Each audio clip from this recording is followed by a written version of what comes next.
important discussion today.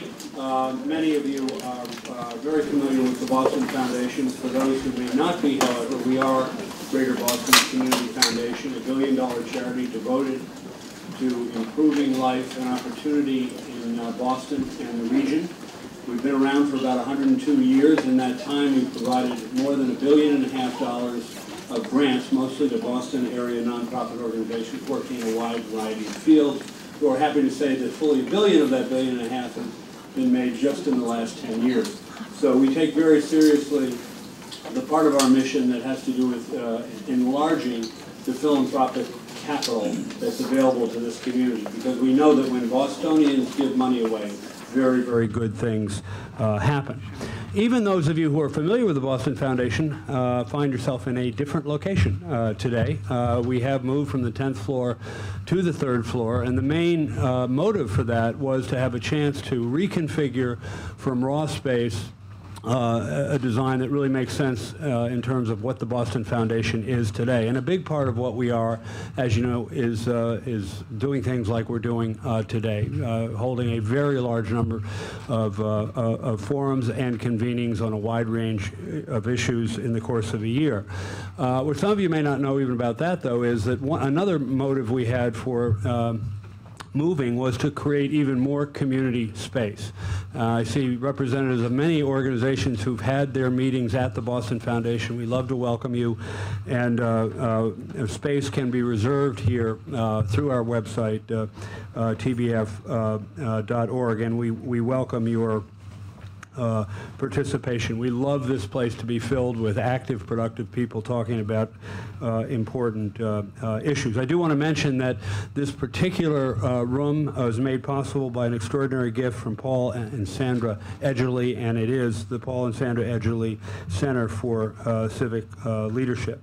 So this is, in a way, really the first major forum that we have had in our new space, and we hope that you enjoy it. We still have columns, you know, to deal with. But fewer obstructed seats than in the past. Before we plunge into today's topic, I also do want to mention the situation in Houston, and I'm sure the mayor will say something about it when he's here. The Boston community is really coming together to provide a tremendous amount of material and financial aid to the devastated city of Houston. We are very involved in it as well through our sister organization, the Greater Houston Community Foundation. And here again on our website, tbf.org, you can find out how to participate in helping with that situation in Texas, and we urge you to do so. And again, I commend the mayor for how active and committed he has been to the besieged people of Houston, and it's really just unbelievable. I also want to give particular thanks to the mayor, who we will be hearing from later in the program.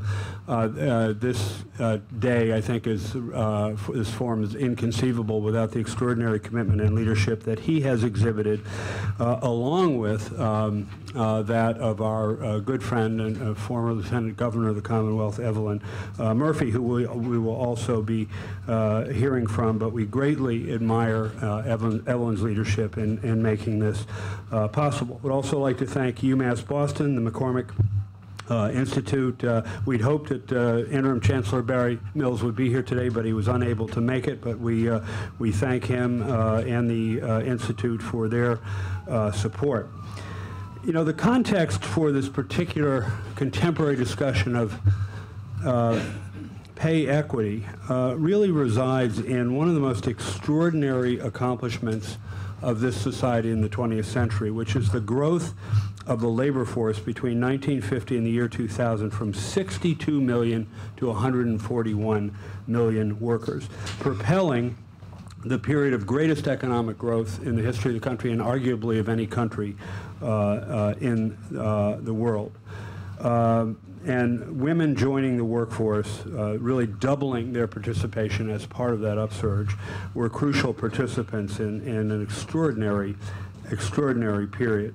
However, we know that in this century, this young century, these positive trends have reversed, and female participation in the labor force in the United States peaked in 2000 and has been falling ever since. This makes the United States an outlier, as the female share of the labor force in most industrialized countries has continued to rise. The United States once had the 6th highest female labor force participation rate.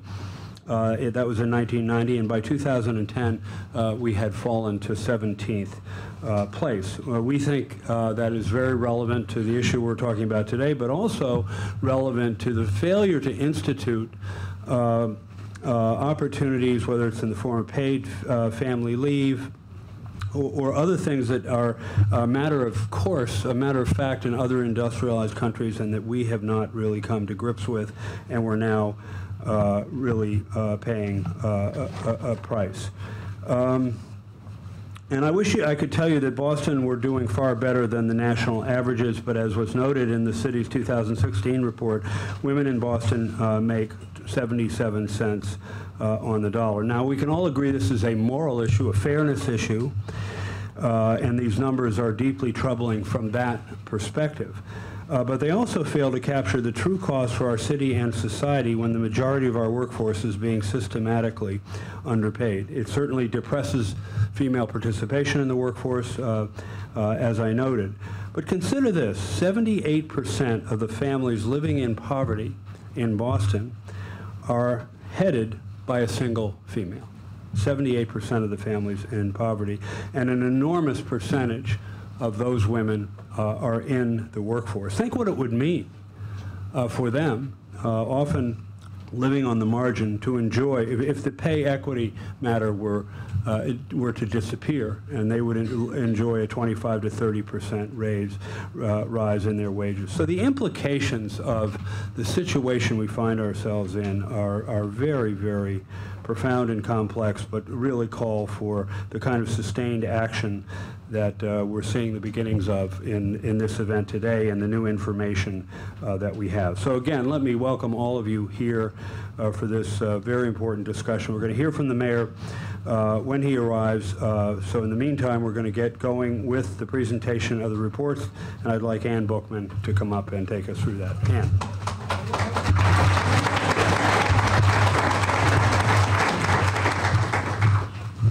I'm not Ann Bookman.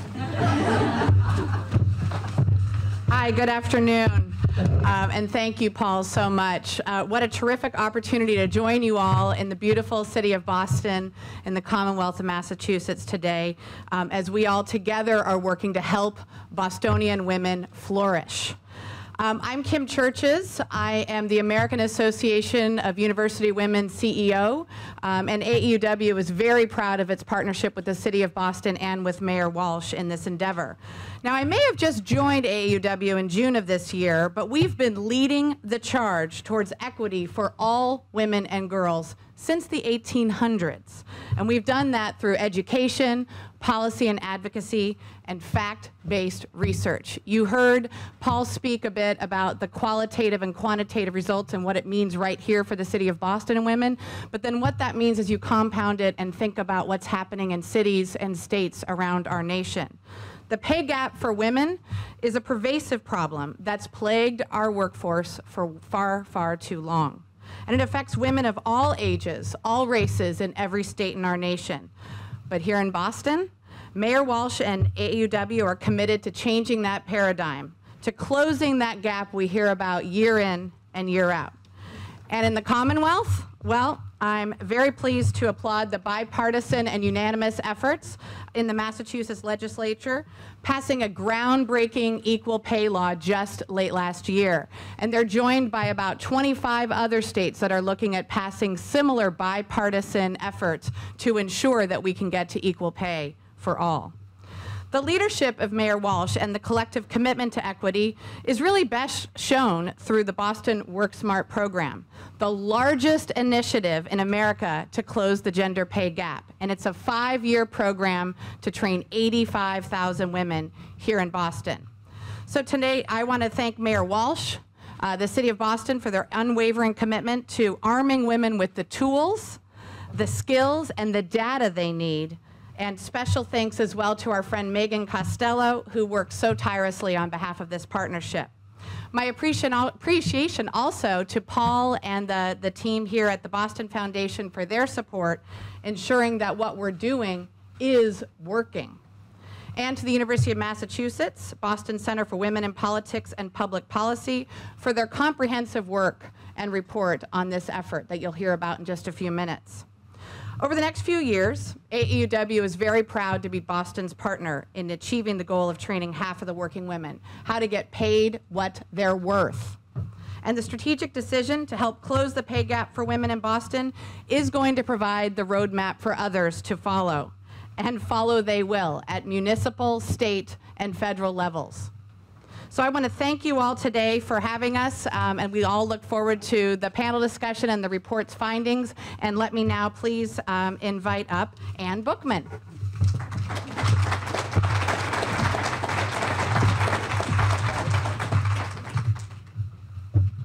Good afternoon.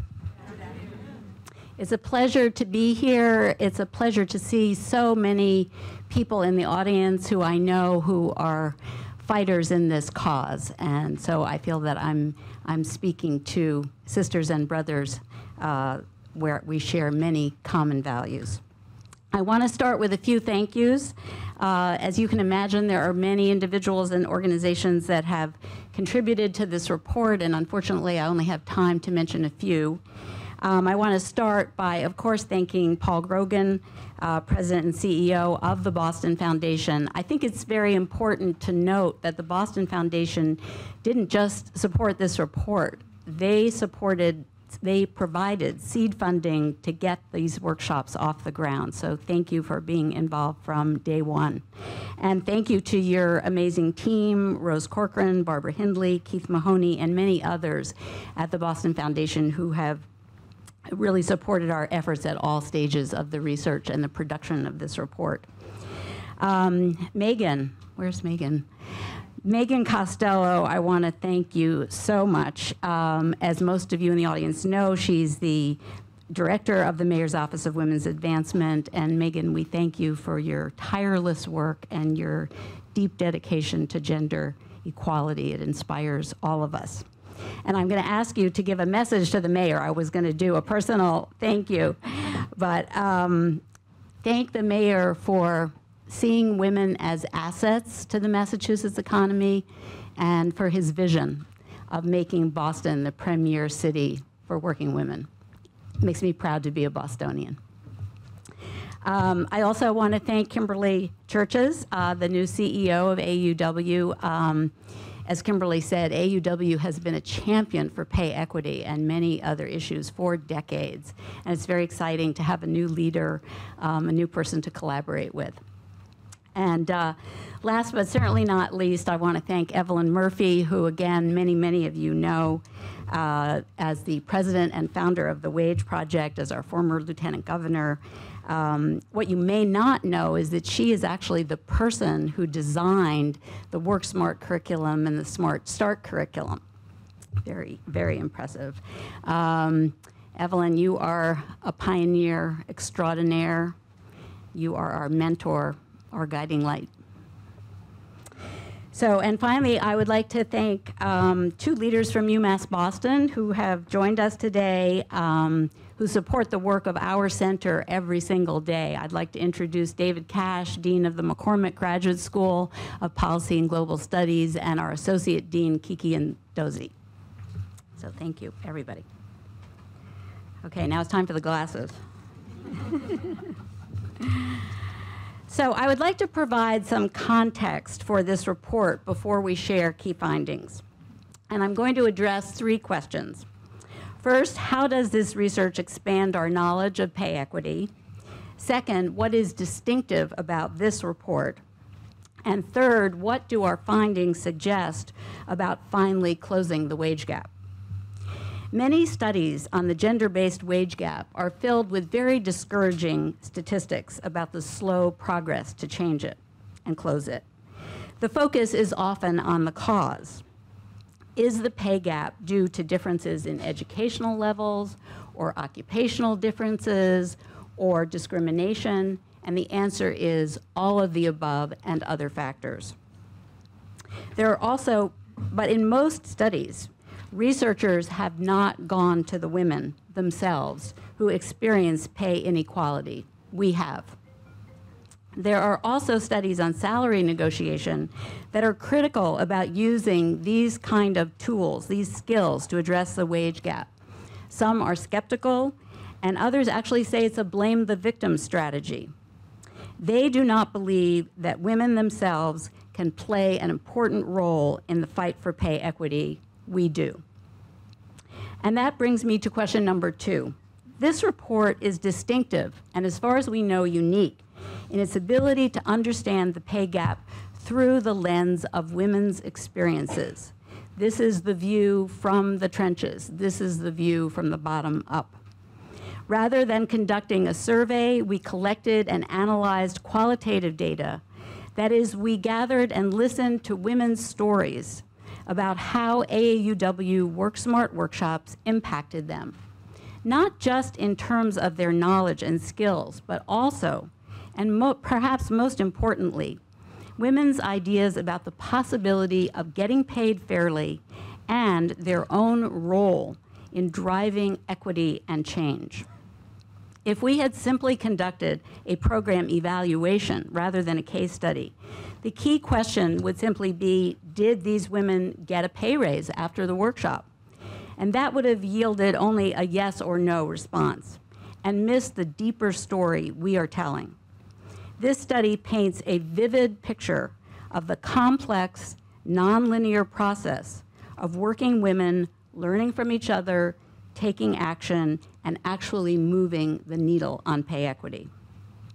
At its core, this report is about culture change.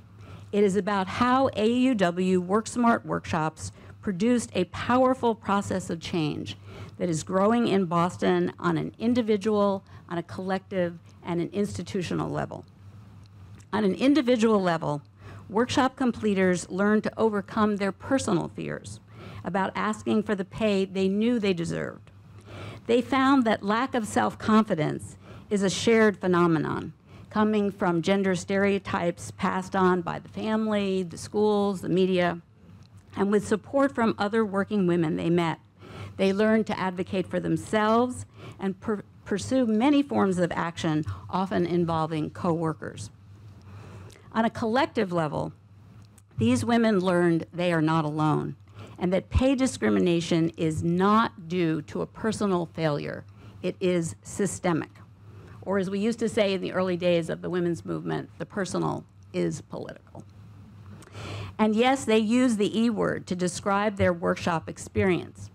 Many of them spoke to us about feelings of empowerment post-workshop that catalyzed action when they went back to work. And that's a stunning outcome that cannot be quantified.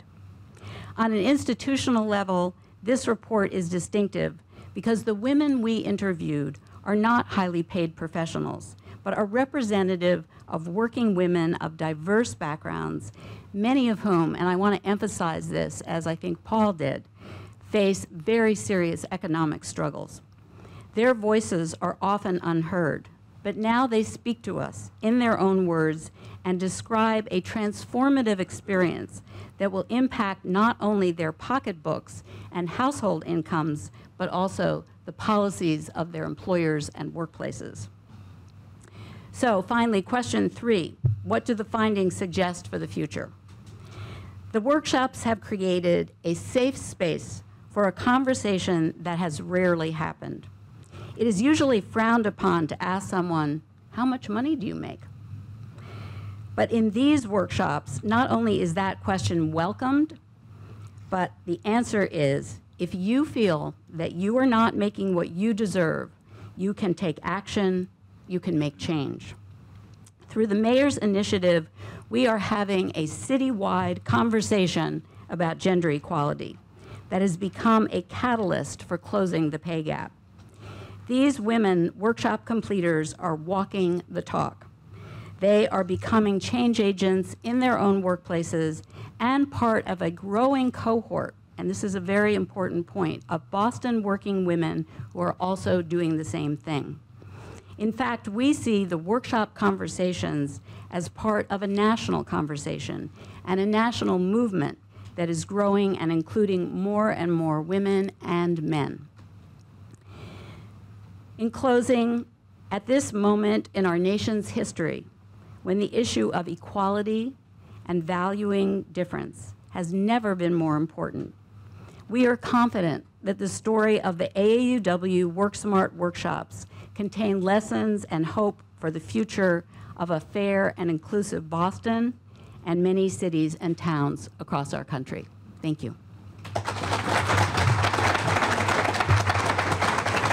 It is now my great pleasure to introduce the co-authors of this report who will share more specific findings with you. I'd like to introduce Krista Kelleher, our Research and Policy Director, and Jesse Azang, a Research Associate at the Center. Thank you.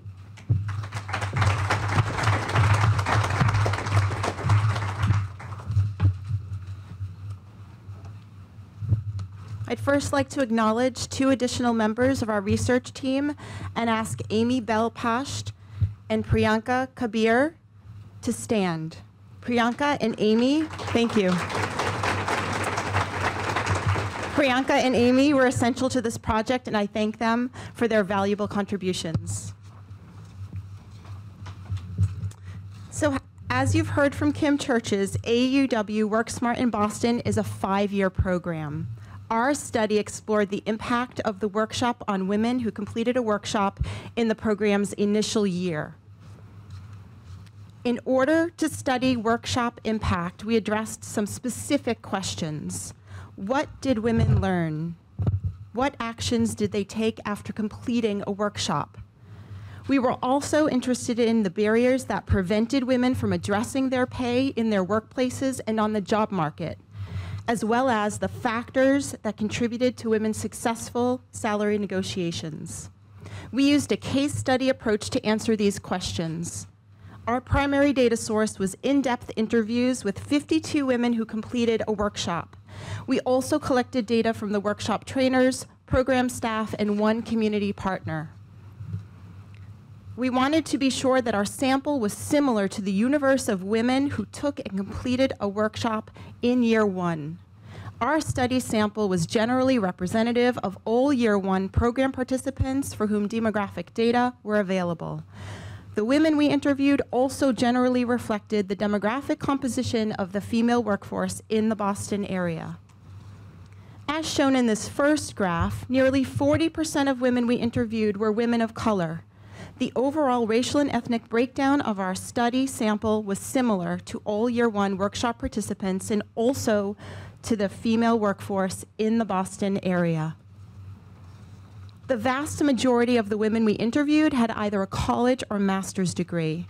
This was similar to the percentage of all year 1 participants who earned a college or master's degree. However, the women in our study sample had relatively higher levels of education compared to the female workforce in the Boston area. The women we interviewed worked in all sectors of our economy. The table on the left shows that our study sample was more heavily concentrated in the nonprofit sector than is the female workforce in the Boston area. Now I will discuss what women took away from the workshops. The workshops provided women with knowledge as well as specific tools and skills. Women cited 3 learnings that they felt were particularly useful. 1, how to determine their professional value by using the best available online tools. 2, the importance of making the ask for a pay increase. And 3, what some women called conversation strategies, or having the language. That is, phrases and terms that were most effective to use during a pay negotiation. In addition, many women noted the importance of focusing on their strengths when considering their value and potential. In this way, the workshop encouraged women to take an assets-based approach. Finally, women learned how to develop a step-by-step plan for asking for a pay increase. Beyond these specific learnings, what we want to emphasize here is not just the content of what women learned, but the process that took place inside the workshops. Women told us over and over again that they found it incredibly valuable to learn from other women from different backgrounds who worked in a range of industries and sectors. This collective experience enhanced all of the particular knowledge women gained from the workshops. This is an important finding in and of itself. Another key finding is that workshop completers took a range of actions after the workshop that included, but went far beyond using salary negotiation skills. As you can see, and you might see a little bit better in the printed report if you can't see it here, this graph lists 9 actions. I'm going to highlight 3 of them. First, nearly half of the women, 48%, used newly gained skills to negotiate a pay raise in their current job or a starting salary in a new position. This is a much higher percentage than we expected. Second, the workshops jump-started dialogue about pay, a sensitive and often difficult topic to discuss. These informal conversations took place both inside and outside workplaces. And third, a large majority referred other women to the workshop, including coworkers, friends, and family members. 6 out of 10 women said they signed up for the workshop to prepare for looking for a new job. It turned out that 44% of our sample were either on the job market or seeking a promotion following the workshop. And they applied what they learned in 2 important ways. First, a majority of these women, 61%, took action during the interview and hiring process by deflecting questions about either past pay levels or the salary they wanted in a new job. And second, 52% used skills they learned in the workshop to negotiate their starting salary in a new position. Jessie will now talk more in depth about the actions women took post-workshop.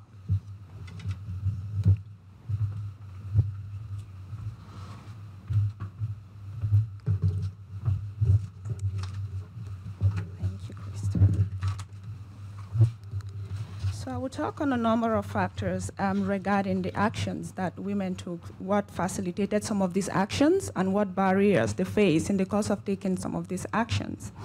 And so with regards to facilitating factors, what did we learn from interviews with women about their post-workshop actions? We wanted to know what it was about the workshops that led so many women, almost half the sample, to act to address their pay, either by securing a pay increase or a higher starting salary. We found from women's accounts that their actions were catalyzed by a number of factors, as you can see there. I would like to elaborate on 3 of these findings and offer a reflection from one of our study participants. First, women drew on a range of supportive resources in the work setting, such as approachable and encouraging supervisors. Secondly, when we look outside the workplace setting, we found that women often drew support from families and friends, as well as their professional networks. Third, women told us that the workshops resulted in an increased sense of self-confidence. This was a critical factor in their taking steps to negotiate their pay. Now, I would like to share how one woman documented her accomplishments on the job, resulting in feeling more confident about her professional value. She, in turn, negotiated a pay increase. And this is what she said. I think part of the negotiation process is being confident in what you do and what you bring to an organization. I bring something to the table. So I think I definitely have used that skill of being confident in knowing yourself and your skills. This woman's account exemplifies how the workshop resulted in a shift in confidence and increased sense of professional worth for so many in our study. With regards to barriers, we also wanted to know what it was that hindered women from actually taking actions, not only to increase their pay, but to actually also negotiate a higher starting salary. Clearly, our study documented an array of post-workshop actions and many successful pay increase attempts. But this presentation, again, as you're noting, would not be complete without talking about these barriers, as efforts to address one's pay were not always easy and did not always end in success. Women certainly faced barriers, including both external and internal factors. And this made it challenging for women to take steps to increase their pay. And several of the main external factors are listed here, as you can see on the slides. And using women's own words would provide a better sense of what they entail. One woman addressed the issue of institutional power dynamics in the way she described the salary negotiation process as a game. And she saw it, or the way she puts it is, the house always wins. Like it is a game in which the house always wins. And the house wins by relying on women's insecurities to negotiate them down. Those are her words. So many women cited the financial constraints of their employers as well as a barrier to increasing a pay, to securing a pay increase. This was especially the case for women working in the nonprofit sector. And another example of how someone from the nonprofit sector puts it is, for people who run nonprofits, the pet answer is, we just don't have the money. We don't have it. So in terms of internal factors, many women talked about their fear of being perceived as too aggressive and subsequently disliked by their current or future employer. We also saw instances where some women said they were concerned about being turned down for a raise or being labeled as greedy. So it's important to note that the internal and external factors identified by women are interactive and influence each other. They do not operate in isolation, and one may be more significant than another at different times. So with regards to the workshop impact and outcomes, how we saw this. So our data makes a strong case for the significant impact of these workshops for three primary reasons. First, AAUW WorkSmart in Boston workshops provide a supportive space for women of diverse backgrounds to develop a shared understanding of the wage gap and how to negotiate for pay increases. Women spoke over and over again about how powerful it was to learn with other women in this collective and interactive environment. Secondly, women took their new knowledge and skills back to their workplaces and engaged in a range of actions, as you've seen, as discussed by Krista. Yet the story does not end with individual pay increases. If we only looked at pay, we would be losing much of the story about the impact of the workshops. Women were eager to share what they learned, have their friends and colleagues take the workshop, and be an advocate and support to other women. And finally, women recognize that they are not alone in their struggle for increased professional value and equal pay. It was empowering for them to realize that the wage gap was not a personal, but rather a systematic problem. Their accounts reflected a sense of agency that came from not only getting information and tools, but from feeling supported by others. So most women walk into these workshops as individuals hoping to equip themselves with information and tools to increase their own pay. Many left the workshop feeling they were part of a collective. That is, a cohort of workshop completers who together could create positive change in workplaces across Boston and help achieve pay equity for all women. So the actions they took and the transformative experiences they relate to us reflect both personal and collective empowerment. So year one of AAUW WorkSmart in Boston was incredibly impactful. So we look forward to learning about its ongoing role in helping to close the wage gap in the city of Boston in the years to come. So I would like to turn things over to Evelyn Murphy, founder and president of the Wage Gap Project, who will serve as our moderator for today. Thank you.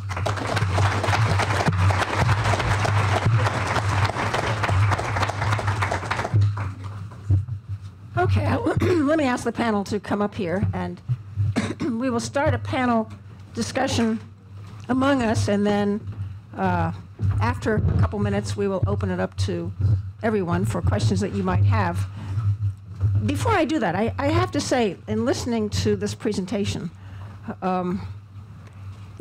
research is not just a thing out there. It's not just a study that you sort of pitch. It's really interwoven with the people who ask for it and create it, and with the people who then have to use it. And it's the strength of that connection between research and the people that are involved with this that is so unique in this situation. The mayor's not here, but I have to tell you, just to step back for a minute, nice things have been said about me. I've really been a one-trick pony for the last dozen years. I've done nothing but the wage gap and pay equity. And I have to... enough. We started doing these workshops throughout the country, and now the AAUW has picked it up and taken it to another wonderful level. But in the 49 states that we were in, I have to tell you that there is no mayor in the country that has taken on this agenda with this scale and with this conviction. It's just, we get these headlines. We know the mayor because we see him standing out in front of City Hall saying this is a city of immigrants and we're going to protect immigrants. And we see him helping and inspiring all of us to help the people in Texas. But pay equity, you don't get these headlines. You don't get the front page headlines. You don't get the sort of all over the social media, because pay equity has been around for so long. And so therefore we don't pay as much attention to what's going on. This has been 4 years in the making. Mayor Walsh, I had an initial conversation with Mayor Walsh and with Megan when he first started in office. The conviction this man has had is not just to do this and to say we're going to treat women equally and pay women fairly, but it's also that he's put the resources. Megan Costello worries about this every single day. She's been the driving force of this every single day. That it takes the resources as well as the statements. I am proud of what we're doing in Boston because the political force is so strong and so real that we can pull it off here. But we can't pull it off unless you have the philanthropic support as well. And Paul Grogan and the Boston Foundation have been at this, as Ann noted, since the beginning, starting some of the funding, helping to fund the initial workshops, and now this research is the first research on this workshop, and variations of which have gone on for about 8 years. This is the first time we've known how good it is, and how sophisticated, how complicated it is. So now we're going to get into, and by the way, and Ann Bookman is the brilliant researcher who's been, if we didn't have this caliber of researcher who's been so experienced putting this together in all of its complexity, that wouldn't happen either. So I hope you all come out of here realizing we have a nucleus of people here today that are both the input to this, and now you're going to hear from this panel, which has been deeply involved with it as well. We have going for us right now something that is so extraordinary. And with all of you in this room, we can continue this in a way that will be so powerful that we really will show the nation what it's like to take this pay gap and do something dramatic about it. So now we want to hear from the people who are deeply involved in on the day-to-day level. And because you've heard so much from Ann and her colleagues, it occurs to me that I'd like each one of the panelists to sort of take from your perspective. Megan is involved with the day-to-day leadership of the Boston Women's Workforce Council, which is dealing with employers, as well as what we've done with the legislature. From your perspective, as well as what Jeff Schwartz is Morgan Stanley has been the provider of a major number of facilitators. So he, as an employer, has encouraged his employees, his workers, to go out there, the women, to go out and become facilitators. He's got that input and that perspective.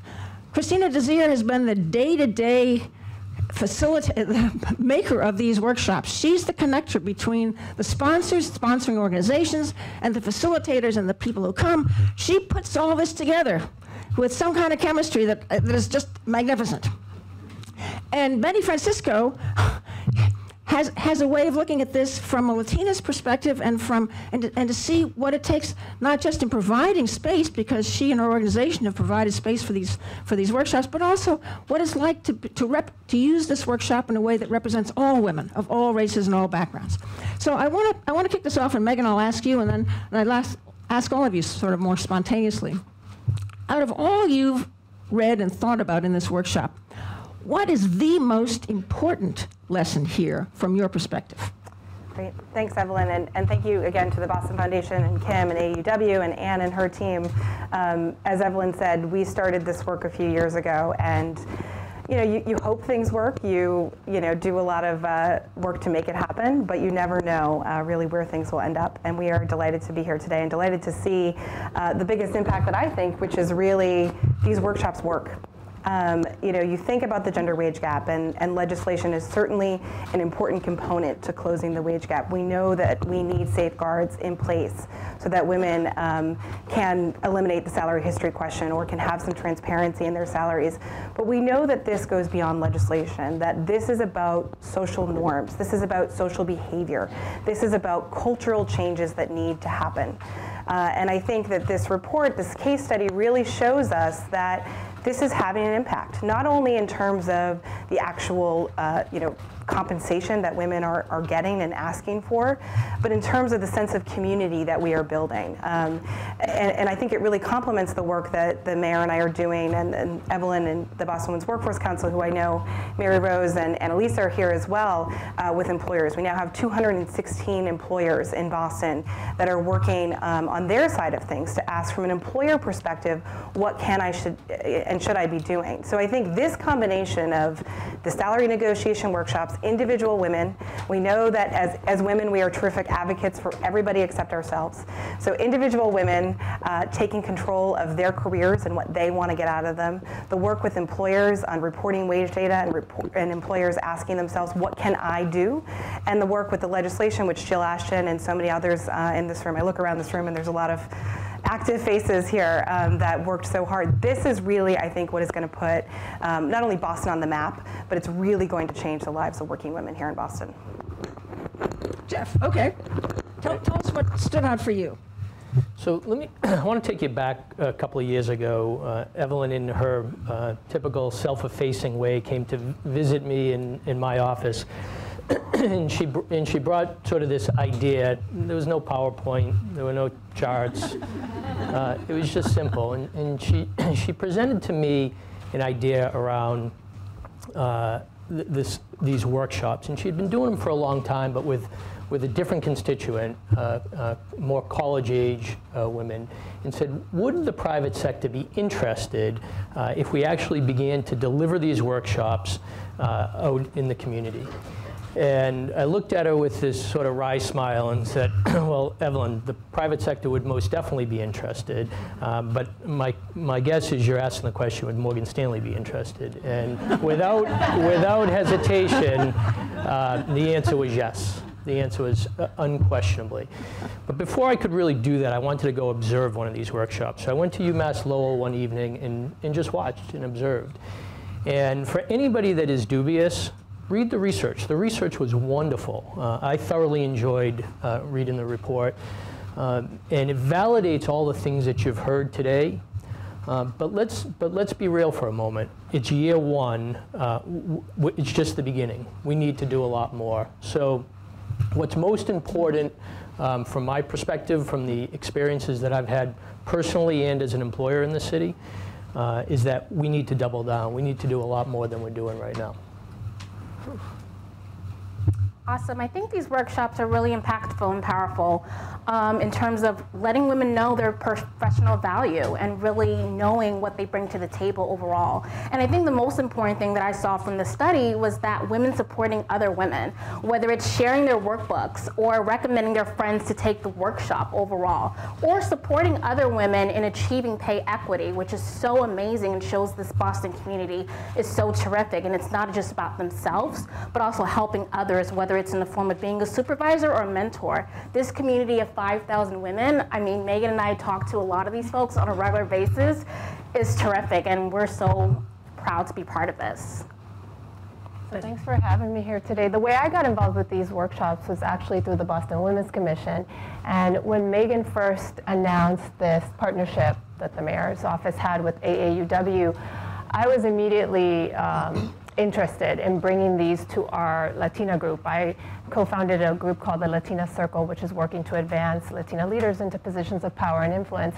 And one of the other studies we had just presented to our group was the color of wealth. And it was the study around the wealth gap in Boston, which disproportionately affects the Latino population. And so what better workshop to bring than this one to begin to teach women how to talk about pay, how to begin to articulate their worth. And we actually hosted our first workshop here at the Boston Foundation, and it was done in partnership with other Latino groups like Be Visible, Conexión. And one of the things that stood out for me in particular across the multiple workshops we've hosted is that for Latinas, this is not a common conversation, right? Culturally, it is very difficult to talk not just about your pay, but also to talk about money itself and to talk about wealth and wanting more of it.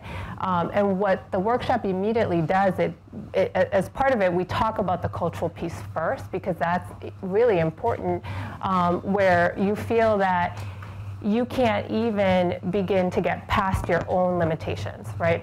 So I think that's the biggest piece that stood out for me, that in the study, so many women felt that they had that safe space, that they could feel that they can learn from other women, because that hasn't really happened. You may complain with your friends, but you feel like you don't have those tools, and that's what this workshop really provided.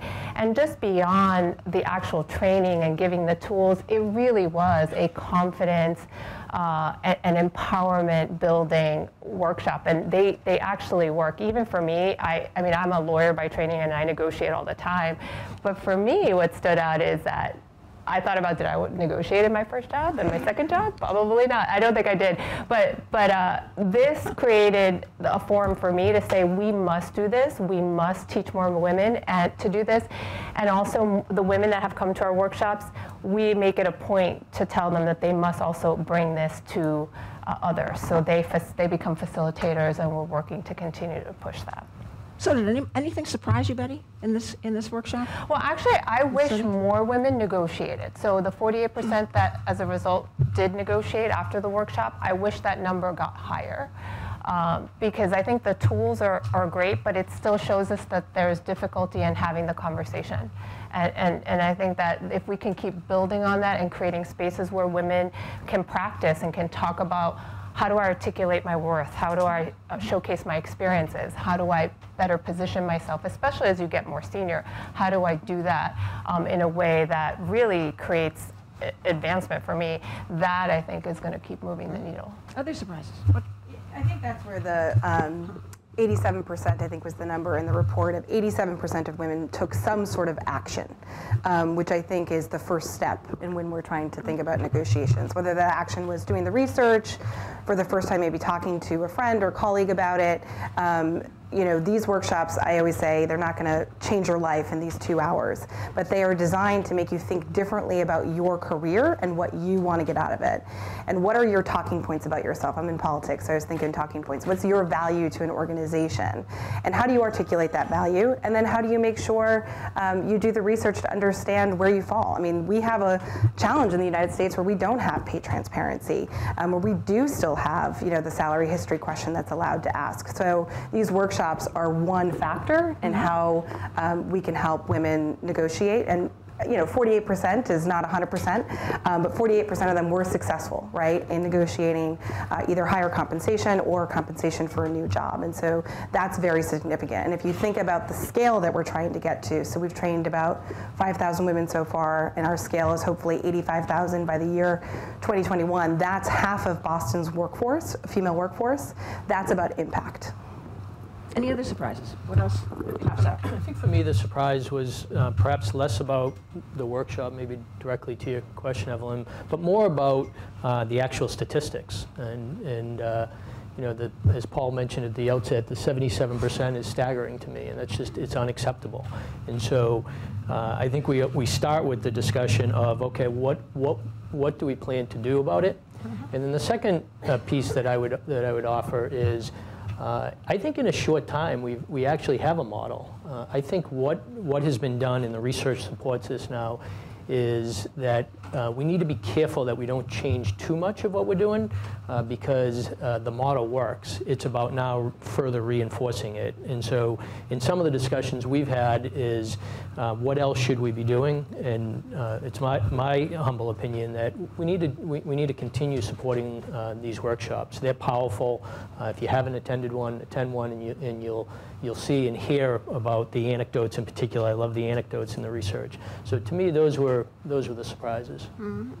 Christina, do you have any surprises? I think it was really interesting to see that they all walked out confident, which was not really surprising, but 90% actually started having conversations about their salary, which is the first step. And this is what we're trying to get folks more comfortable speaking about it, because everyone has different industries, different jobs, but at least starting to think about their value and knowing what they bring to the table is essential. And that's what we're trying to encourage folks in these workshops. And I think that's what surprised me the most, that 90% immediately started to think about these things. Uh-huh.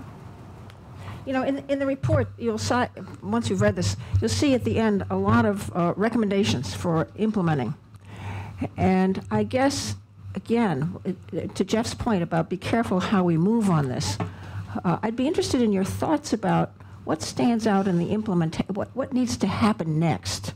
Where do we improve this workshop, but how do we do it in a way that doesn't overload it or so distract it with other things? It may tailor it, may improve it, whatever, but there are lots of recommendations there around implementation now, and give us some thoughts about that.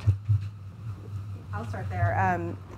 You know, I think that I said at the beginning, this report shows that these workshops work, which is the case, certainly. But that doesn't mean that we don't have areas of improvement or places that we want to even dig a little bit deeper in. I think scaling is what keeps me up at night. Getting to the 85,000 number is certainly a bit daunting. You know, Kim and I have talked about how we're going to do that here in Boston. And I think it really relies on our community partners.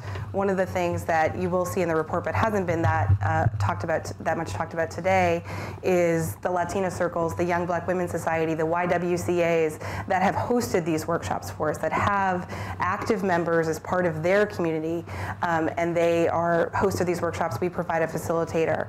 So more of that is going to be important. Building relationships with more community partners is important, but also identifying community partners that have hosted workshops for us and having them commit to doing it consistently. General Assembly down in downtown Boston hosted a workshop for us in August, a Tuesday night in August, and they had 73 women there. And they're doing this once a month.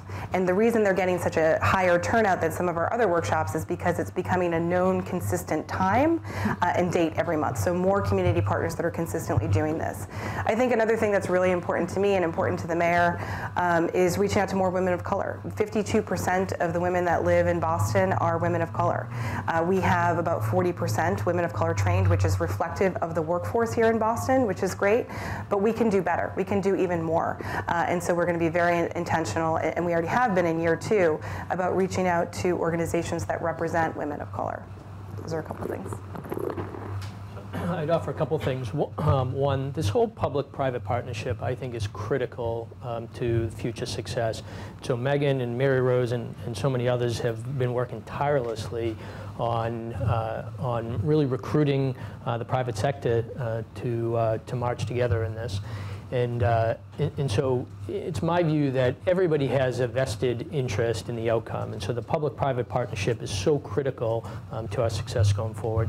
Secondly, if I remember the statistic correctly, 71% of those who completed a workshop actually referred a friend or a colleague to the workshop. We need to capitalize on that much greater. I mean, that's a huge opportunity to get to that 85,000 number. And then lastly, in the interest of time, I know I'm repetitive, but the instructor-led workshops work. To be able to bring people together in a community setting is powerful. Yeah, I think that me and Megan talk about this a lot. continuing with our neighborhood strategy and offering these workshops in every neighborhood, because not everyone works downtown. We want to make sure these workshops are accessible, and we've been doing that. We want to continue to do that. But also cultivating new relationships with faith-based communities or communities of color organizations, so that more women of color can have access to these workshops and we can increase those numbers. So I think those are the main recommendations I think that we can work on in the next 3 years to making sure we hit that 85,000 number, and 50% of those numbers are women of color. So I think that's something Megan and I have been working really hard on.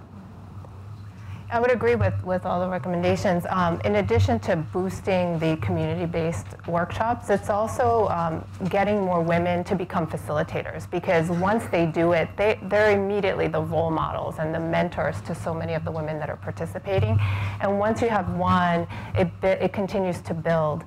So I think creating more impetus for facilitators to actually go through the training and to continue doing advanced training, I think will be important. The other piece is for some of the women that have participated in the training already, they're asking for part 2. They're asking for the advanced version. So I think there's also room to add another layer to the conversation so that we can continue getting perhaps more senior women or women as they're rising, because the conversation around pay and how you negotiate starts to become a little different.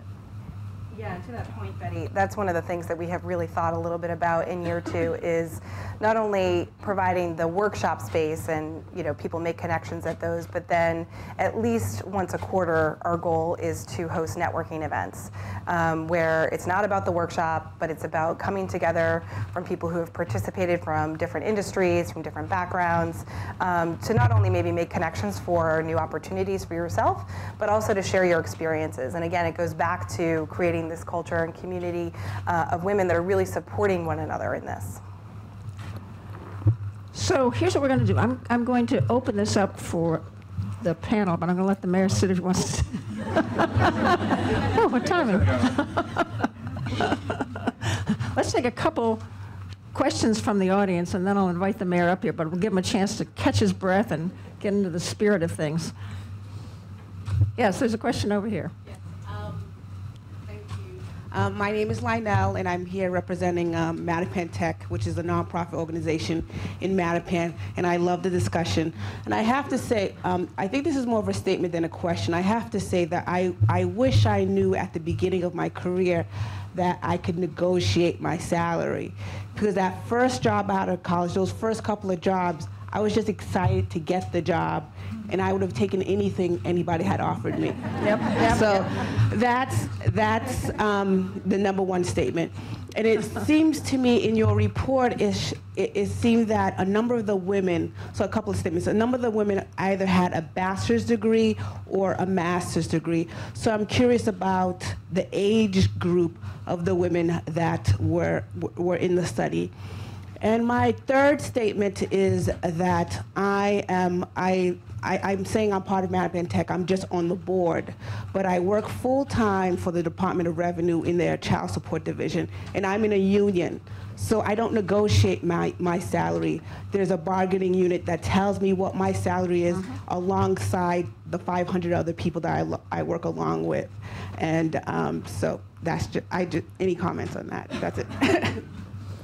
Yeah, I'll dive in on that one. So on the union point, I mean, I think that this is where unions are really important, right? Because if you're in a union, you're getting paid the same. What we do need to think about is what unions are dominated by female compared to male, right? And the compensation that exists there. So that's certainly a conversation that we can have, and it does make it a challenge for actually these negotiation workshops, right, and applying some of the skills. But that doesn't mean you still can't understand what your value is, understand what your market rate is, and still use some of these conversations in professional development opportunities. I think the other piece of this really is around going back to the neighborhoods, right? And Christina talked a lot about this. We have had a number of workshops. We've had one in every single neighborhood at least, but we do really need to make sure that we want to hit this 85,000 number, but it's a balance of, do we just do stuff downtown and really get 100 women to turn out at one workshop, or are we going out to the neighborhoods where we might get 15 people at the Mattapan Library, or 25 folks at the community center in Dorchester. So that's another important component of what we're doing and finding that balance. Okay, I'm going to, if you hold the questions for a couple minutes, because the mayor's come, I don't want to be respectful of his time. We've said a lot of wonderful things about this mayor in his absence, so so you're coming to a friendly crowd. But please welcome our leader in the nation on this issue, Mayor Marty Walsh.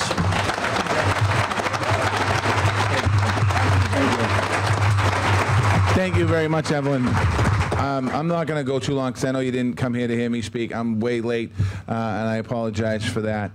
I was at a DACA press conference today, and I'm fired up, and I need a crowd to get pissed off at.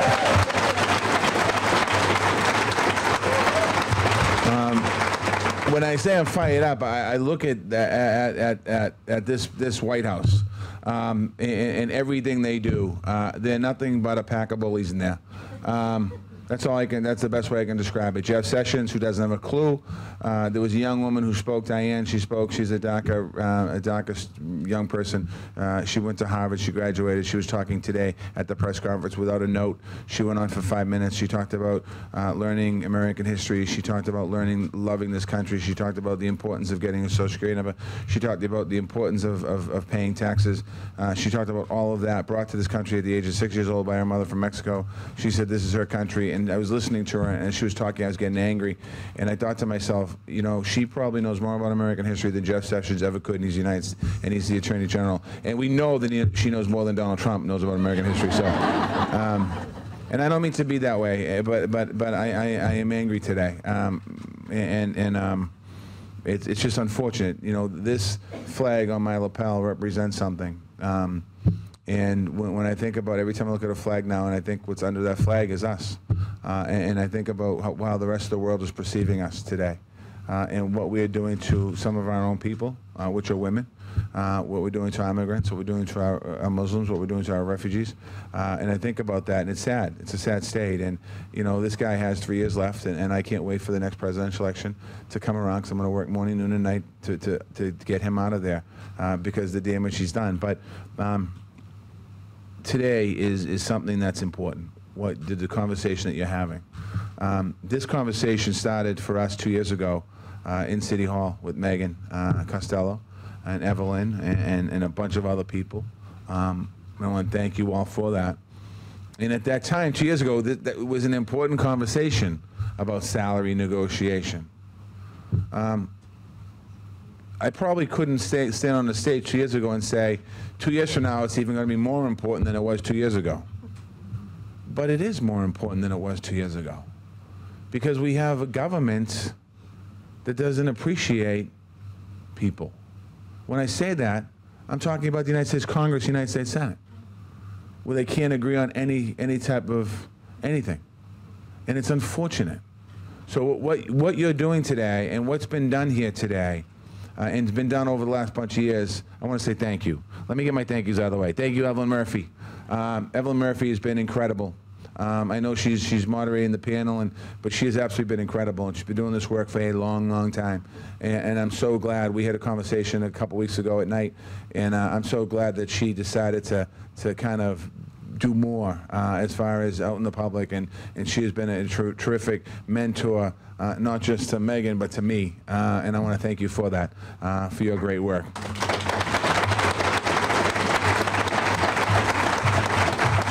I want to thank the Boston Foundation. I want to thank Paul and everyone here at the Boston Foundation. Early supporters very early on, getting right involved, jumping in both feet, not even asking questions. I want to thank Heath Mahoney as well. Different role when we started this conversation, and I want to thank you for that. Ann Bookman, thank you. Kimberly Churches, thank you. AAUW, thank you. The Center for Women in Politics and Public Policy, thank you. Christina, Betty, Jeff, thank you. Megan Costello, thank you. YWCA, 2 years ago we started this conversation. Thank you. We talked about making this the best city in the country for working women. That's what we talked about. It was a bold idea. We talked about free salary negotiations and helping women negotiate their salaries. Thank you for the question on labor, because that was one of the things we talked about earlier. We don't have to worry about labor when we talk about this, because the men and women get paid the same. But how do we do that? What Megan talked about later is the second part of salary negotiations. Is there an opportunity for us to get more women on boards and commissions and in powerful positions? That's what Megan was talking about when it comes to labor. Can we get more women at the leadership ranks of labor? Because 2/3 of the people that are union members today are women and people of color. So clearly we need more people, more women and people of color in leadership positions for labor today. You know, we set out a program for 5 years. We're on track to meet our goal. I'm going fast because you didn't come here to hear me speak. The negotiation workshops are awesome. I live with 2 women, and I would not want Lauren, who is in law school now, I would not want her to walk into a job and be sitting apart from her counterpart, a male, and think that because he's a man, he should get paid more than her. Because I'm watching her do her homework, I'm watching her read her books, I'm watching her study, and she's working as hard, if not harder, than any man is to become a lawyer in Massachusetts. And I think it's important for us to remember that and make sure we continue these great opportunities to create these workshops and continue the work. Thank you, Boston Foundation. I know I have a message here somewhere to say, but I'm not gonna. I want to thank you. Seriously, I want to thank everyone who's going to speak today. I want to thank anyone in this room who just came to a workshop. I hope you got something out of it. I've had the chance to come to a couple little workshops and watch some of the folks that have gone through the workshop and talk about how great it is. This is about you. This is about making sure truly we are an equal city. We have a lot of challenges, as I said. We had a lot of challenges before January of 2018, 17, 18, right? 18, 17. We had a lot of challenges before that, but now we have challenges, but we have all of the right people in the right places. What I mean by that, I'm not talking about me. I'm talking about all the people that are in positions of power, whether it's City Hall or positions that are making a difference in people's lives. Again, thank you to everyone coming here today. The last thing I'll say is, God bless you. I am frustrated today. I'm frustrated today because I know that school starts on Thursday in Boston. And I'm going to go around to a bunch of schools on Thursday, and I'm going to see little kids walking into school that are going to be afraid. Those same little kids were afraid. Were afraid back when this guy got elected president back in November. The dreamers that are older understand what's going on, and they can fight for themselves, and they can protest and rally down in D.C., and we'll stand with them, and they can rally and protest in City Hall Plaza, and we'll stand with them. But what bothers me is that these 2 guys today are picking on little kids who are afraid, that don't understand what's going on. All they know is that their life is completely turned upside down today, potentially. And we just got to let them know, reinforce the idea that we stand with them every single step along the way to make sure they feel safe in Boston. Just like we stand beside every single woman in our city until we truly see equal pay for equal work across the board and see women in positions of power that they should be. We're not going to stop that work until we're done there. So thank you very much.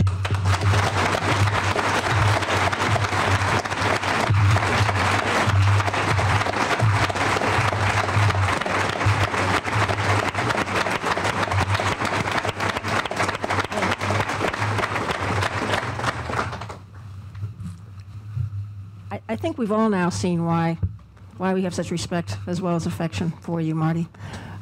This is a man who fights for all of us. And you get these occasions where the reality of the day steps into a scheduled event, and you see this man's passion and his fight, and it just gets to me. So thank you for what you do here with us today, but in the larger context, thanks for fighting for us every day. The mayor has to leave.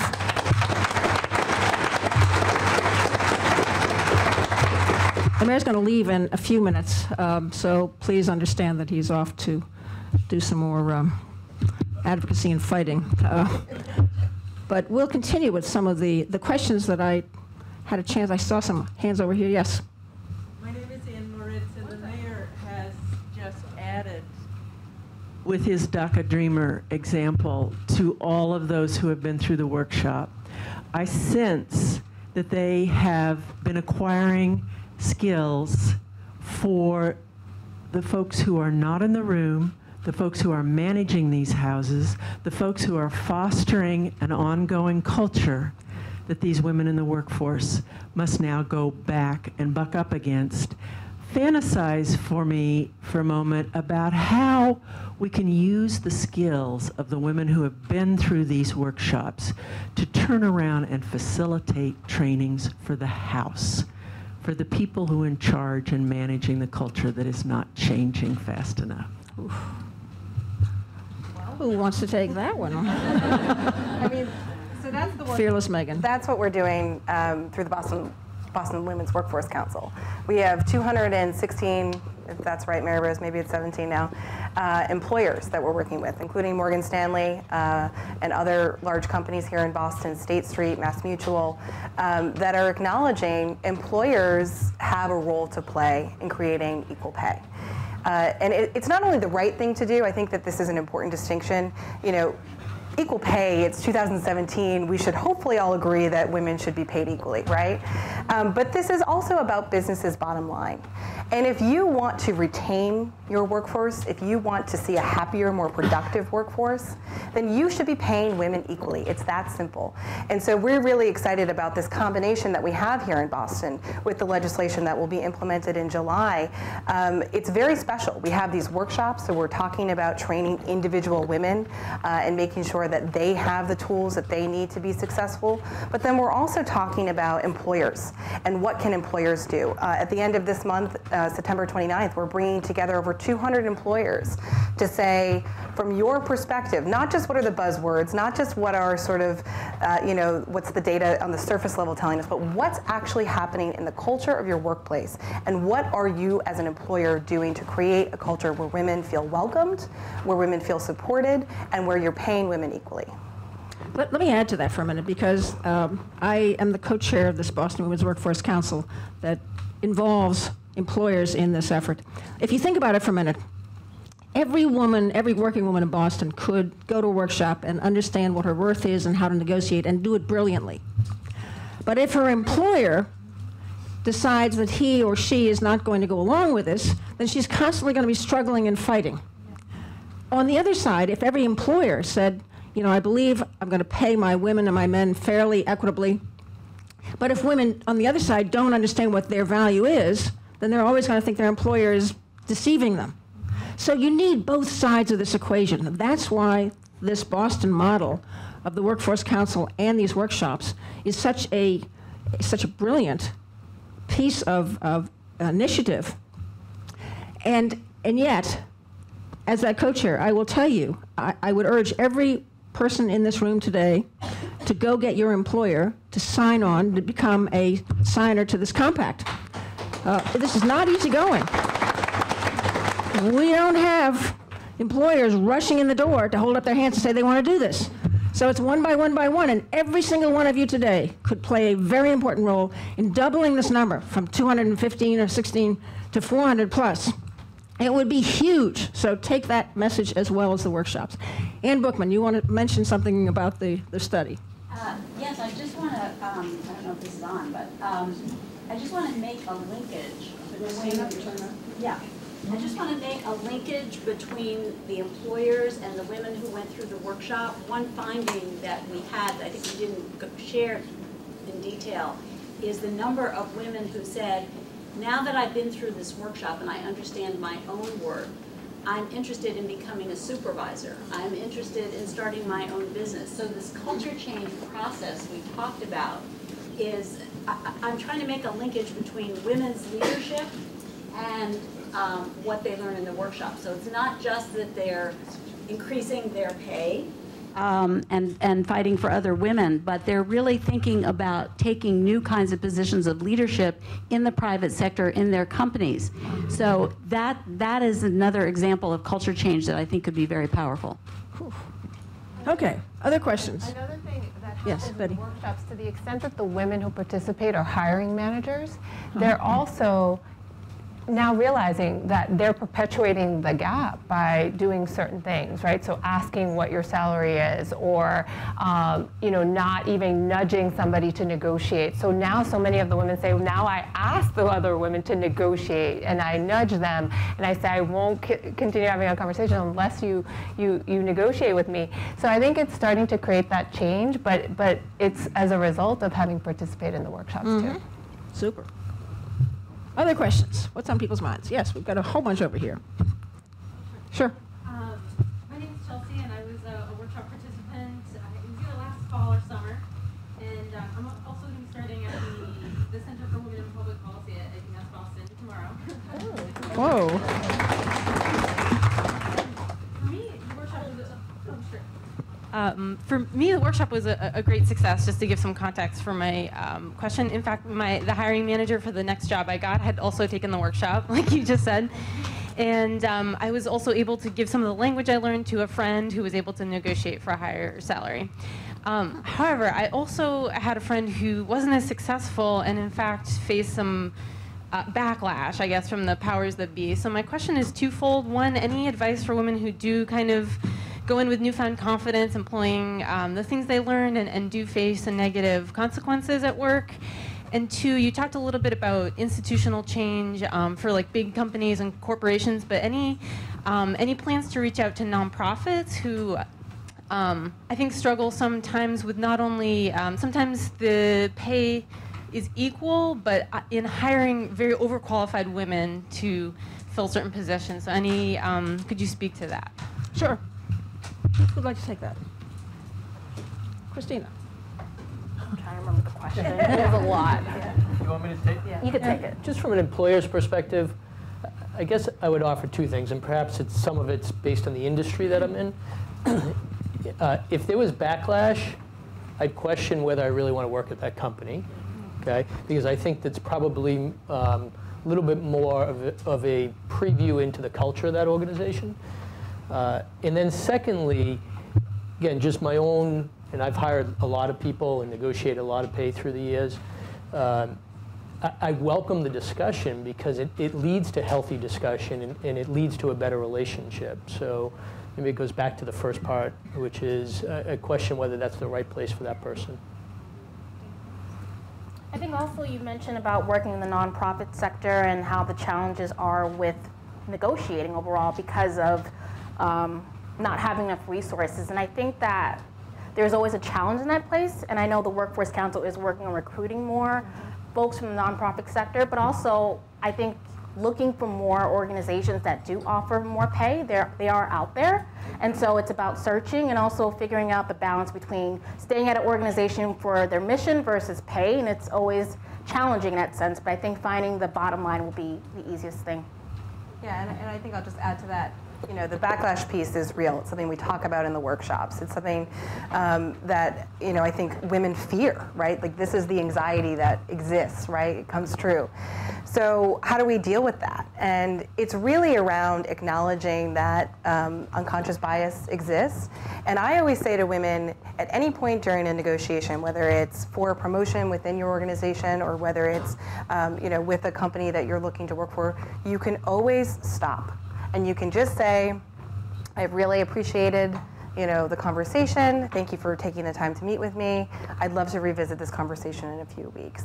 So if you ever sort of feel like, I don't know what to say next, I'm unsure, I'm feeling anxious, just take a moment and pause and revisit it.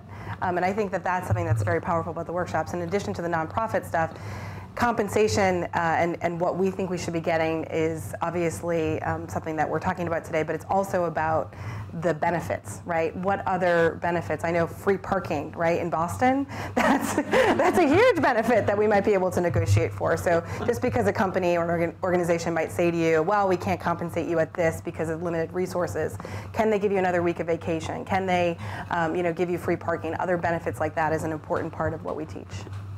And we have to be careful about when we say nonprofit, it's an umbrella for a large number of entities, some of which are huge. Some of our healthcare providers are nonprofits. And then you have the small nonprofits. So we need to be careful because the larger ones do pay fairly competitive salaries. Yes, will you hold until we get the microphone to you, since we are recording this? Thank you. Thank you so much for talking about this. I think about my mother and my grandmother and how silenced we've been about talking about money as a culture and especially as women. Yes. My name is Julianne Otis, and I coach executives on their relationships with money, with the myths of scarcity, and with sustainable abundance. I'm so touched by this conversation. And I'd like to know, if you're willing to be transparent, would you tell us what you pay your facilitators?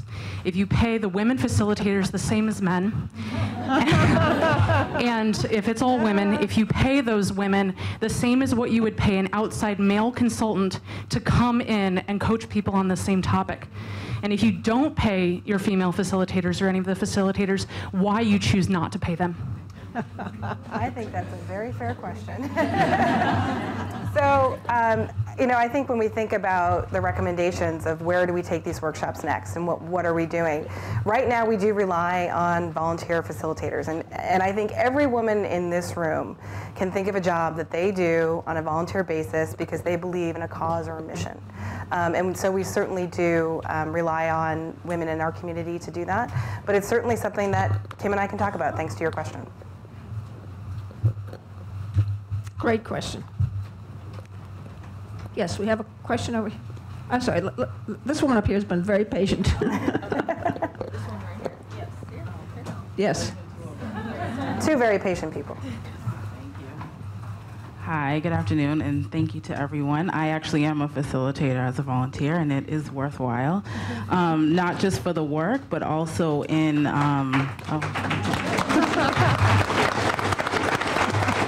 no, not just in the work that I do with others, but also in my professional life. So facilitating has also helped me to facilitate at my current job. So it's been worthwhile on many levels. Christina and I have talked about cultural differences, and I know that's come up a little bit. And it's very different depending on where you grew up, who your parents were, family members. My household, we didn't talk about that. My parents said, don't accrue debt, but they didn't say, this is what you do when you go out into the world and negotiate your salary. I would love to see the workshop move to high school seniors, maybe have bring your child, whether it's a male or a female, child to a workshop so that you can talk about these things. I had a family member say to me, an uncle, I love him, but he said to me, well, why is that important, when I told him that I was doing this work? So we need to talk to family members about it, but also as a woman, I'm so focused on pushing my career forward, doing work like this. You kind of forget sometimes that you need to focus on your children as well so that they're also empowered and not starting behind the 8 ball. So it's kind of a comment and a question about next steps. Thank you for doing these workshops. Yeah. Anybody want to respond to that? On the cultural side, so in the workshops Latina Circle has hosted, we do pose the question of, what are the cultural barriers to negotiating your pay? Because that is the first step to actually having the conversation. And what you hear a lot of the women talk about is that, your initial comment before was, I didn't know that I could even negotiate, or it feels, in my culture, you have to be humble and it's just disrespectful to ask about it. And I think there was one comment where someone said, I feel actually bad asking for more when my mother, I know how much my mother makes, and for me to make triple that feels bad. And those are real feelings, right? To say, I don't know how to talk about this. I feel badly about it. And we counter that with, well, what if you could have more money and the difference that would make in you providing for your family, or being able to buy a car, a house, save for retirement. And it's just when you start to pose it in terms of economic security and upward mobility, it just immediately changes the conversation to say that that's okay to want that. We need to have that. So, so the cultural piece is super important to weave in, because if you don't and you just talk about it as just, you know, here's a training on how to do it, it doesn't get down into those deep feelings of self-worth. And that, I think, is one of the most powerful things about this workshop, is that it helps you actually talk about your worth and what you bring to the table. And you can't do that without first acknowledging the barriers to that. So thank you. Kim. One, I wanted to thank you for also raising high school seniors and for thinking about what this means for various levels of educational attainment. I grew up believing that education is the great equalizer. And that we all know that the more you attain, the more you can earn. But AAUW just a couple months ago put out a report called Deeper in Debt, looking at student loans and how they perversely affect women as they seek higher education. And I bring that up because, to your point on high school seniors, those who perhaps have achieved their GED, those who have taken maybe some community college classes but haven't achieved their AA, those who perhaps chose a for-profit university and are just compounding debt upon debt but not able to complete their degree because of caretaking and other needs. So what happens there is the gap becomes the ultimate alligator teeth that just keeps chomping and widening out, and that can't be okay. So as we're looking at AAUW on our work on these programs and why this partnership is so key, it's not just about, as we saw in the report, about people who've achieved a bachelor's degree or a graduate degree. Certainly that's key and very important as we think about leadership roles in our private sector, public sector, and in government, and making sure that women are represented. But we have to make sure, if we're going to get to the inequities that we're facing here in Boston, in Massachusetts, and in this nation, that are only getting worse in the city that I live in Washington, D.C., by what's happening right now, we're going to need to make sure that these programs are offered to those that are at a high school level, that are in VOTEC, et cetera, and make sure that every woman has an opportunity to earn the salary they deserve. Thanks.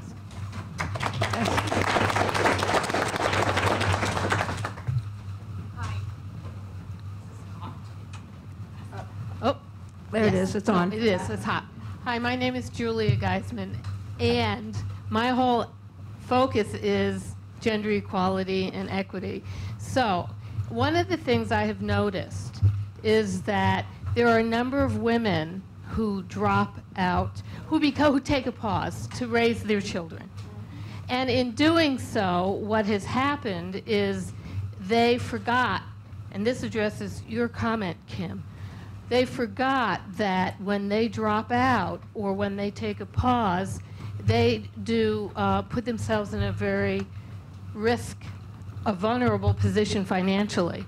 And so one of the things that I endeavor to do when I work with women is to talk about how to retain one's relevance because of the financial investment they made and time investment they made in their education.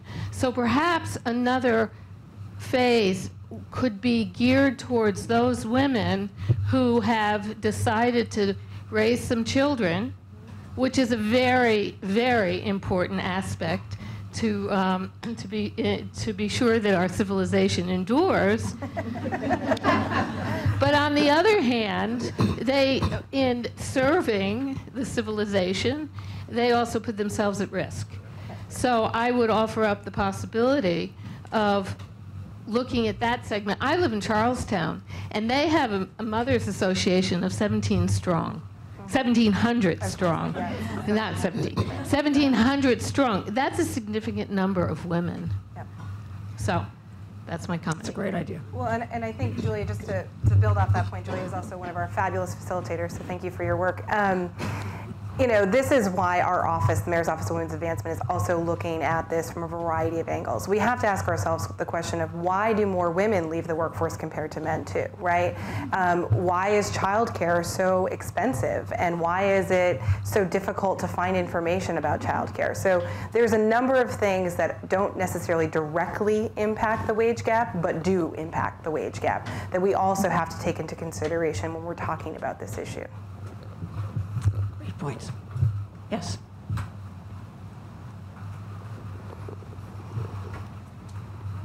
Hi. Hello. Hi, I'm Maya Sharfi. I run a empowerment boot camp for women in creative fields. So I teach negotiation and I teach a lot of these skills. I've been doing it for the past few years, and one of the things that started to come to mind in the last year or so that I can't get out of my mind is that perhaps I'm spending my energy in the wrong place. Perhaps it shouldn't just be about me and you training women, but what about the men? So one of the things I'm thinking about is, yes, I need to negotiate, women need to negotiate, but men can play a role in encouraging women to negotiate. Men can play a role at looking at who they mentor and whether those people who they're mentoring look like them and remind them of their young selves. Men can play a role in thinking about who gets access to opportunities that are highly visible, a recommendation to, to fill this next important role, a recommendation to speak. I don't know how many people have seen the website. Congratulations, you have an allmalepanel.com, but these things happen over and over. There's all kinds of soft power, and I just wonder, should we be having workshops that train men who want to be allies? Okay, step 1, do this. Step 2, do that. Step 3, let's take your good intentions and put them into reality. Terrific, terrific. Anybody want to respond? The good guy on the panel? No, I mean, I think this is something the mayor and I talk a lot about. I always joke with him, there's nothing you can do about being a white guy from Dorchester, right? But you can be an ally. You can recognize the power that you have and make sure that you are very intentional in this space. I use this, Michelle Obama used this a lot, talked about amplification, talked a lot about, okay, when we're sitting at a table together and all the men are doing the talking, how do I lift up other women's voices as a woman, but also what role can men play? I think it's very, very important. It's certainly, I always say too, if it were just up to women, we would have done it hundreds of years ago, right? So we need men to be supporters and allies and advocates in this work as well. Okay, nice. Am I missing people back there that are behind the pole, or? Yes. I am one of the co-founders of a startup called She Geeks Out, and we are actually a community partner, and we were really honored to help support this, and we are strong supporters of gender equality in all aspects. And I just wanted to address the woman who just spoke. So we actually have a webinar next week on how to be an ally, and as part of Hub Week, I will be facilitating and moderating a panel on how to be an ally in the workplace. So there are organizations out there that are actually doing exactly what you mentioned, trying to get men involved in the conversation as well, because it can't just be one group talking about how to fix things, it has to be all of us together. So thank you. Okay, let me take just a couple more questions. I must say, I'm stunned by this. I mean, the breadth of this is just fascinating. There's a woman here, yes. Hello, my name is Shonda Lewis. I'm from Strong Women, Strong Girls. I actually have a question around the age breakdown of the participants in the workshops, and if you saw a difference based on, the lines between generations, about how receptive they were to the information that was being presented, and then also the implementation of strategies that were being taught. Interested. Great question. So I think that it's important to. I think it's important to say, and I actually think it's a plus, that the majority of the workshop takers and completers were 44 years or younger. Not that older women are not being underpaid as well, and very important to take the workshops, but I think when we're talking about a culture change here, which we are, that the millennial generation and the high school girls and the boys and the younger generation are incredibly important. I wouldn't say that we saw, and I would say also that about 50% of the workshop completers were between 18 and 29, 36% were between 30 and 44. So you can see it was a very young sample. But I would not say that we saw differences in the way that people were absorbing the information. I think there were differences in terms of how much workplace experience people had had and how many disappointing experiences people had had. And in that way, I think that was part of the empowerment process, was really hearing each other and what people had tried to do and finally feeling like there would be a breakthrough with new language and new scenarios and new online resources and so on. Okay, I'll take one more, and then I think we ought to be wrapping up. I got a final question here. Then I will invite Paul Grogan to come up and close us out. And thank you once again, Paul, for hosting this. Well, thank you, Evelyn, and thank all of you, all the participants, all the hard work that has gone into bringing us to this moment of opportunity. Speaking for the foundation, I can't imagine a worthier subject for one of our first forums in our new space, and we're just so delighted to have hosted all of you today. But as a number of people mentioned, we have been deeply involved in the project from the beginning. It is very, very compelling on its own, but as I said in my earlier remarks, it also connects to some fundamental issues in the workforce that are going to determine whether we're going to be a society of opportunity going forward or not. The decline in the labor force participation of women is a disaster if it continues. It cannot. In that is an opportunity, it seems to me, to forward this agenda, because women are going to be so needed to meet the workforce needs that will be presented to the country. So this is a big topic, one that connects to a lot of other topics, and that's why the Boston Foundation's going to stick with it. Thanks again.